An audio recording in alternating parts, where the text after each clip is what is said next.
Hello दोस्तों, आपके अपने चैनल कंपटीशन एक सर में आपका स्वागत है। जैसा कि बीएससी सेकेंड ईयर के एडमिशन चालू हो गए हैं, तो महात्मा काशी गांधी विद्यापीठ का मैसेज आ गया है कि आपका जो है 2 और 3 और 4 अगस्त को बीएससी का एडमिशन होना है। ठीक है, तो अब पढ़ाई ज़ोरों से करनी है। फिलहाल मैं व्यस्त था क्योंकि कुछ बच्चे बीएससी सेकेंड ईयर के इस टाइम एग्ज़ाम आ रहे हैं। जैसा कि अभी सर उधर बच्चे अभी आए हुए हैं, पढ़ा रहे हैं, तो उनको कॉपी पर ही पढ़ा रहे हैं। तो मैं कुछ दिनों से वीडियो नहीं बना पा रहा था। थोड़ा सा सेकेंड ईयर वाले आ जा रहे थे एग्ज़ाम पूछने के लिए। इस टाइम 12th वाले भी एडमिशन जोरों पर कर रहे हैं, तो इसलिए एडमिशन कराना पड़ रहा है। थोड़ा सा व्यस्त हैं, तो जल्द ही 1 अगस्त से हम लोग का रेगुलर वीडियो अपलोड होने लगेगा। तो टेंशन लेने की ज़रूरत नहीं है, आप लोग पढ़ाई करते रहे। अभी तक हमने जो है मैकेनिक्स जो है आपका वर्चुअल वर्क में जो है अब तक हमने वर्चुअल डिस्प्लेसमेंट ये कंप्लीट कर लिया था। मैंने आपको बता दिया था। फोर्स के वेक्टर क्वांटिटी ये भी बता दिया था। उसके बाद मैंने आपको पढ़ाया था Lami's theorem, MN theorem, delta U theorem. ठीक, ये 3 थ्योरम मैंने आपको थ्योरम टाइप के कंप्लीट करवा दिए थे। उसके बाद मैंने आपको थर्ड लेक्चर में कोप्लेनर फोर्सेस के बारे में बताया था। तो कोप्लेनर फोर्सेस आप लोग ज़रूर पढ़ लीजिएगा, क्योंकि कोप्लेनर फोर्सेस का जानना बहुत ज़रूरी है। उसके बिना आगे नहीं पढ़ सकते। तो फाइनल हम लोग इतने फिट हो चुके हैं, मतलब तीनों लेक्चर यही है कि आप तीनों लेक्चर पढ़ लेंगे तभी वर्चुअल वर्क स्टार्ट होगा। तो अब हम मतलब तीनों लेक्चर जो देख लिएगा उसके लिए, नहीं तो आप प्लीज़ कृपया करके लेक्चर 3 देख कर ही यहाँ पर आए। ठीक है, तो अब हम इस लायक हो गए कि वर्चुअल वर्क पढ़ सके। तो लेक्चर 4 में मैं आपको वर्चुअल वर्क, अब सीधे वर्चुअल वर्क पढ़ाऊँगा, जो कि आपके बुक में। अब आप बुक पढ़ेंगे तो समझ में आएगा कि हाँ, लेकिन उससे पहले जो है वो पढ़ना ज़रूरी था, जैसा कि कोचिंग वगैरह में पढ़ाया जाता है। तो मैंने जैसा कि आपसे वादा किया था कि मैं आपको कोचिंग वगैरह के ही जैसे नोट्स मिलते हैं उस तरह से नोट्स के साथ समझाते हुए चलूँगा। तो नोट्स भी आपको बनाना है तो कॉपी और पेन निकाल लीजिए। इसलिए आप चलिए वर्चुअल वर्क, पहले वर्चुअल वर्क जानते हैं कि वर्चुअल वर्क का डिफिनीशन क्या होता है। ठीक है, तो आइए वीडियो को शुरू करते हैं। देखिए दोस्तों, आपको 2 टाइप के पढ़ना है। ठीक है, वर्चुअल वर्क में कोप्लेनर फोर्सेस में 2 प्रकार का पढ़ना है, एक ऑन ए पार्टिकल, एक ऑन ए रिजिड बॉडी। ठीक है, तो हमें दोनों का डिफिनेशन अलग अलग टाइप में पढ़ना है वर्चुअल वर्क में। तो पहले देख लेते हैं क्या लिखा हुआ है ये। ठीक है, बहुत सिंपल सा है, मैं बहुत सिंपल में समझाता हूँ। ठीक है, इसमें लिखा हुआ प्रिंसिपल ऑफ वर्चुअल वर्क। मैंने फर्स्ट ही वीडियो से बताया था कि वर्चुअल वर्क को मैं हमेशा VW से दिखाऊंगा, ये शॉर्ट फॉर्म है। ठीक है, तो इसको हमेशा ध्यान रखिएगा, VW नहीं वर्चुअल वर्क है। ठीक, for a system of coplanar forces. Third lecture मेरा जाकर देख लीजिए, उसमें मैंने कोप्लेनर फोर्सेज के बारे में बताया कि क्या होता है, इसे हिंदी में एक क्या कहते हैं, पूरा मतलब पूरा डिटेल डिस्कशन किए हैं। 15 मिनट का बस कोप्लेनर फोर्सेज पे ही मैंने डिटेल डिस्कशन किए हैं। उसके बाद लिखा है ऑन ए पार्टिकल। तो प्रिंसिपल ऑफ वर्चुअल और for a system of coplanar forces on a particle. ठीक, तो एक ऑन ए रिजिड बॉडी होगा, एक ऑन ए पार्टिकल। तो रिजिड बॉडी पहले ऑन ए पार्टिकल पढ़ते, उसके बाद ऑन ए रिजिड बॉडी पढ़ेंगे। तो पहले देखिए क्या लिखा हुआ है, the necessary and sufficient condition that a particle acted upon by coplanar forces. ठीक, इतना समझ कर, टू बी इन इक्विलिब्रियम। क्या इक्विलिब्रियम, ये ध्यान से देखिएगा। Equilibrium is that the algebraic sum of virtual work. जितने भी वर्चुअल वर्क है सबका algebraic sum done by the forces in small displacement is 0। ठीक, जो डन बाय द फोर्सेस है और जो स्मॉल डिस्प्लेसमेंट है। मैंने हमेशा बताया था वर्चुअल वर्क में कि आपको डिस्प्लेसमेंट हमेशा किसमें लेना है, स्मॉल में। क्योंकि देखिए फोर्स तो ठीक है, फोर्स तो वर्चुअल होगा, लेकिन डिस्प्लेसमेंट मान के चलिए हल्का डिस्प्लेसमेंट हुआ, बहुत थोड़ा सा। तो हमेशा डिस्प्लेसमेंट की जब भी बात होगी, चाहे वो न्यूमेरिकल में हो, तो हमेशा स्मॉल ही डिस्प्लेसमेंट आएगा। क्योंकि पढ़ क्या रहे हैं, वर्चुअल आभासी वर्क, तो जाहिर सी बात है स्मॉल डिस्प्लेसमेंट होगा, मतलब आभासी विस्थापन, जो कि कम होता है, बहुत नगण्य है। तो लिखा है इसमें जो नेसेसरी एंड सफिशिएंट कंडीशन है किसी भी पार्टिकल के लिए कोप्लेनर फोर्सेज में इक्विलिब्रियम में रहने के लिए, तो जो अलजेब्रिक सम होगा पूरे वर्चुअल वर्क का, जो पूरे वर्चुअल वर्क जो आभासी कार्य होगा, पूरे आभासी कार्य जो होगा पूरा, उसका जो अलजेब्रिक सम होगा, अलजेब्रिक सम का जो फोर्सेस होगा, मतलब जो फोर्सेस जो कंप्लीट होगा, उसका स्मॉल डिस्प्लेसमेंट 0, मतलब सारे आभासी बलों का किया गया कार्य क्या होगा, 0 होगा। इसका सिंपल सा मतलब एक लाइन में किया गया कि सारे आभासी बलों का किया गया जो कार्य होगा वो क्या होगा, 0 होगा। तो इसको नोट जरूर कर लीजिएगा, मैं इसको इरेज कर देता हूँ, इसको कॉपी पर नोट कर लीजिए, ये बहुत इंपॉर्टेंट है। मैं बता दूं ये 2 साल मतलब बीएससी सेकेंड ईयर में 2 बार पूछा भी जा चुका है पेपर में। तो इसका प्रूफ आता है, तो मैं आपको प्रूफ करके दिखाऊंगा कि ये स्मॉल डिस्प्लेसमेंट कैसे 0 होता है। तो इसका प्रूफ करके भी मैं दिखाऊंगा। फिलहाल आप इसको नोट कर लीजिए, बहुत ही ज़बरदस्त तरीके से मैं इसको प्रूफ कराऊंगा। देखिएगा, बहुत मज़ा आएगा। ठीक है, बहुत सिंपल तरीके से इसका प्रूफ करूँगा। आप किताबों में पढ़ेंगे तो उसमें बहुत हार्ड होगा, चाहकर घर पर किताब भी पढ़ लीजिएगा, बुक भी पढ़ लीजिएगा, उसमें आपको यही लिखा रहेगा। लेकिन इसका डिफिनेशन, इसका जो क्या बोलते हैं, वो जो इसका मतलब सॉल्व किया रहेगा, थ्योरम जो है उसको सॉल्व किया रहेगा, तो वो बहुत मतलब कि अजीब तरीके से क्या होगा तो आपको समझ में आएगा। लेकिन जो मैं सॉल्व कराऊंगा बहुत सिंपल तरीके से कराऊंगा, पहले इसको नोट कर लीजिए। ठीक है,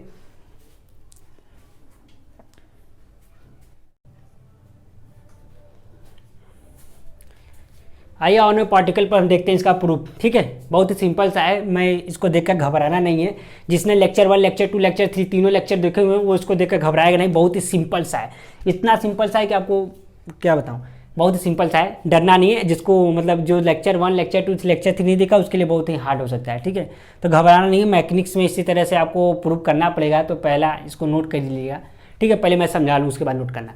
let the force F I act on a particle, कोई भी फोर्स है क्या है, एफ आई है। ठीक, एफ आई मान लेते कोई फोर्स है, एफ आई है, एक्ट ऑन ए पार्टिकल, किसी पार्टिकल पर लग रहा है जिसका पॉइंट क्या है, ओ है।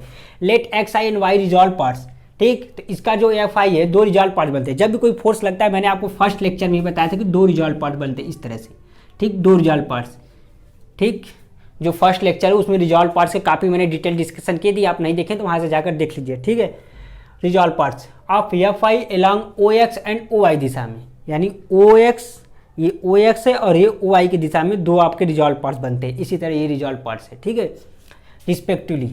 उसके बाद देखिए अब यहाँ से आपका चालू होता है। ये तो सिंपल सा है कि एफ आई फोर्स लगा किसी पार्टिकल एट पॉइंट ए पर। एफ आई मतलब बहुत ढेर सारे फोर्सेज। ठीक है, देख धीरे धीरे समझ में आ जाएगा, पहले पूरा देखिए।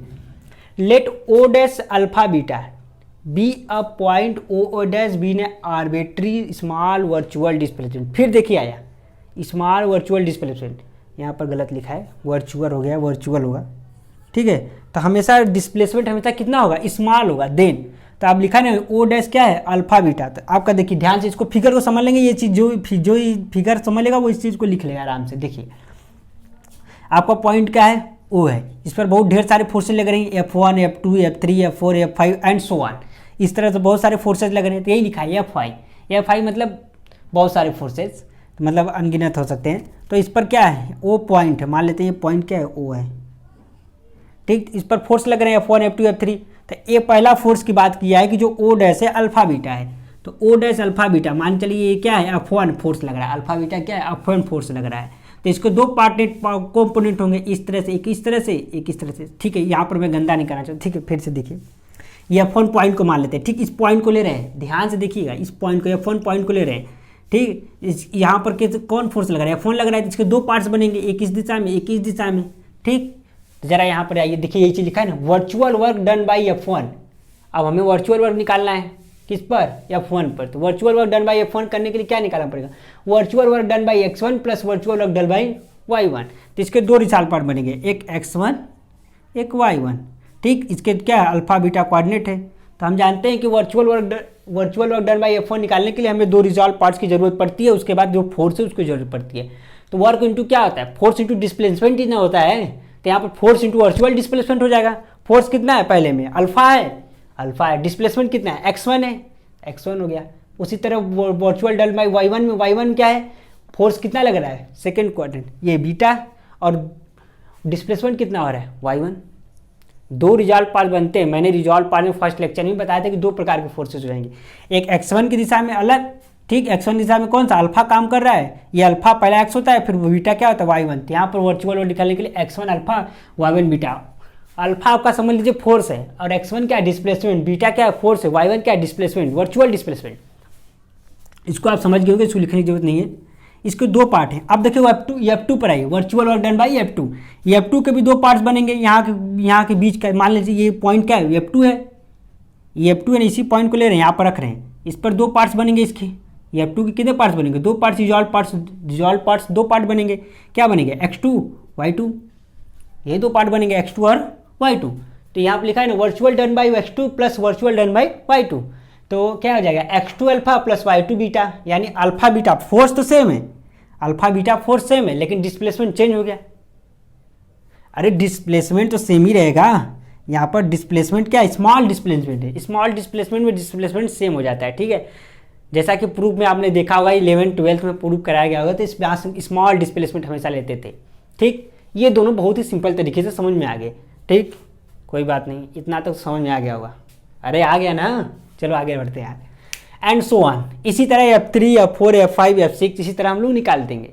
उसके बाद अब देखिए पूरे को तो हम निकाल नहीं सकते, पहले दो को ही निकाल सकते हैं, तीसरा चौथा निकालते निकालते बहुत टाइम हो जाएगा, इतना तो वक्त है नहीं हमें। तो क्या करेंगे, एंड सो ऑन लिख के उसका मान लेंगे कि let W be algebraic sum, यानी सबका अल्जेब्रिक सम कर लेंगे। जितने वर्चुअल वर्क हैं क्या कर लेंगे, सबका अल्जेब्रिक सम, जैसा कि डिफिनेशन में भी लिखा हुआ था, ऑन ए पार्टिकल के डिफिनेशन में।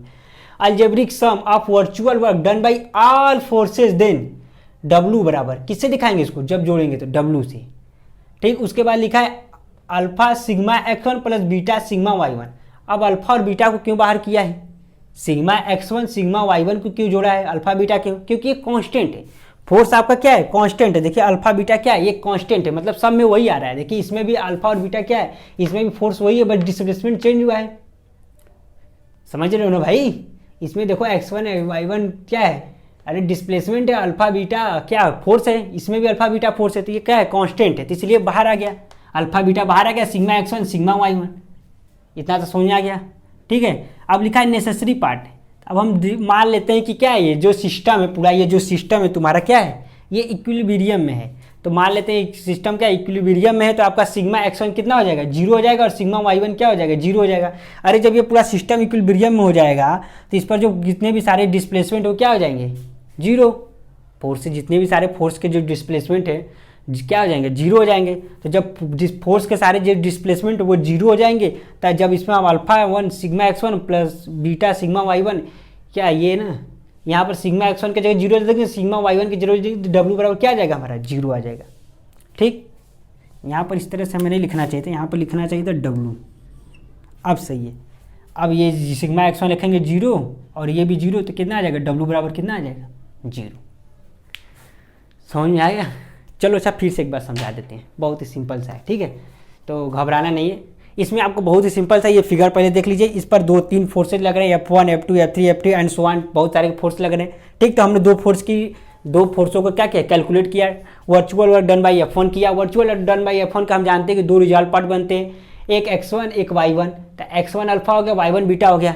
अल्फा बीटा क्या है, फोर्सेस हैं, जो कि अल्फा बीटा क्या है, फोर्सेस है, जो कि कांस्टेंट है, जो कि सब में वही लगेंगे। अगर F2 निकालोगे, इसी तरह F3 निकालोगे, F4 निकालोगे, तो सब में अल्फा बीटा फोर्सेस सेम आएंगे। तो x2 अल्फा y2 अल्फा, क्यों x2 y2 होगा, डिस्प्लेसमेंट क्यों चेंज हो गया, क्योंकि आपका क्या हो जाएगा, F2 दूसरे जगह फोर्स लग रहा है, अब दूसरे जगह फोर्स लग रहा है। ठीक है, देखो यहाँ पर लग रहा है, इसके अलग अलग रिजल्ट पास बनेंगे, यानी x1 x2 F3 पे लगाएंगे तो x3 अल्फा y3 अल्फा हो जाएगा। ठीक, तो एंड सो ऑन इसी तरह निकाल लेंगे। तो algebraic sum of virtual work done by all forces, अब सभी फोर्सों से क्या कर लेंगे, अल्जेब्रिक सम कर लेंगे। सभी का तो निकाल नहीं सकते इतने सारे का अलग अलग, तो क्या कर लेंगे, सबको ऐड कर लेंगे, अल्जेब्रिक सम कर लेंगे। ठीक है, तो उसके बाद हमारे क्या हो जाएगा, W बराबर alpha sigma x1 plus beta sigma y1।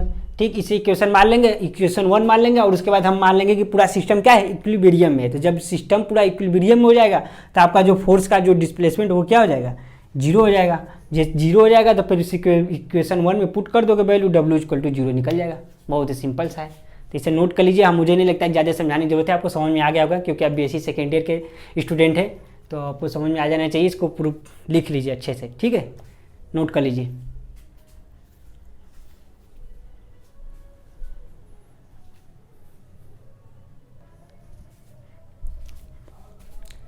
चलिए, आप वीडियो पॉज करके लिख लिए होंगे और या तो स्क्रीनशॉट ले लीजिएगा। ठीक है, तो आज का लेक्चर इतना ही। अगले लेक्चर में मैं आपको ऑन ए रिजिड, ये पार्टिकल पर था, इसी तरह एक रिजिड बॉडी पर भी कराऊंगा, तो अच्छे से और अच्छे से समझ में आ जाएगा। एक पार्टिकल कर लोगे, एक रिजिड बॉडी पर कर लोगे, और क्लियर हो जाएगा। ठीक है, तो मिलते हैं अगले लेक्चर में। तो फिलहाल BSc सेकेंड ईयर का एडमिशन होने लगा है 2, 3, 4 अगस्त को, तो अपना भाई एडमिशन करा लीजिए, और जो फीस वगैरह होगा वो अपना इकट्ठे कर लीजिए, क्योंकि हमारा आशा है कि जैसा कि 5,000 लगेंगे, 5-6 हज़ार या हमारा कितना लगा था, हमारा 4700 लगा था। ठीक है, तो पिछले साल मैंने बच्चों से पूछा था तो बताया था कि सर 5000 लगा था, तो आपको टेंशन नहीं लेना, आप अपना 6000 लेकर जाइएगा, क्योंकि वापस भी कर देते हैं वहाँ पर फीस, क्योंकि फीस रसीद पूरा जमा करना पड़ता है BSc में, तो इसलिए पूरा ही पैसा लेकर जाइएगा। उसके बाद उसमें फ़ोटो वगैरह भी आप अपना लेकर जाइएगा, और जो फर्स्ट ईयर का फीस रसीद है उसको भी लेकर जाइएगा, ठीक है। तो मिलते हैं अगले लेक्चर में, तब तक के लिए धन्यवाद।